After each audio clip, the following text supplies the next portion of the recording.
ஒரு நிமிட கதை.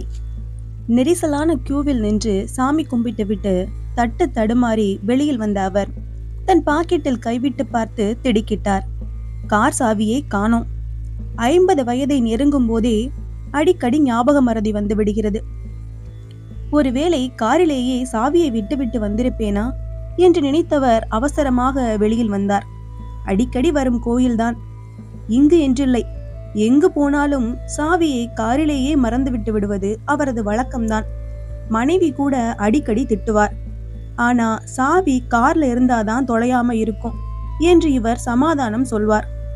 கார்லயே சாவியை விட்டுட்டு வந்தா சாவி மட்டும் இல்ல, காரும் தொலைஞ்சிரும் என்று மனைவி எச்சரிப்பார். இவர் காதில் வாங்கி கொண்டதில்லை. இன்று அப்படிதான் ஆகியிருக்குமோ? ஓட்டவும் நடையுமாக வாசலுக்கு வந்தார். கார் பார்க்கிங் காலியாக இருந்தது. பயந்தது போலவே யாரோ திருடி போய் விட்டார்கள். அவசரமாக போலீசுக்கு போன் செய்தார். அதிகாரிகள் வட்டாரத்தில் இவருக்கு அறிமுகம் உண்டு என்பதால் போலீஸ் உடனடி ஆக்ஷனில் இறங்கிவிடும். மனைவியிடமும் சொல்லிவிடலாமே, என்ன கோபத்தில் திட்டுவாள்.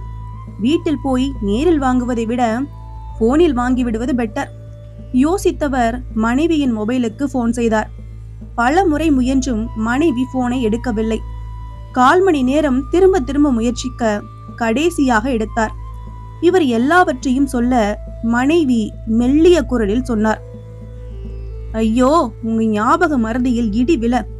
நான் தான் கார்ல வந்து உங்களை கோயில விட்டுட்டு கடைக்கு வந்தேன்.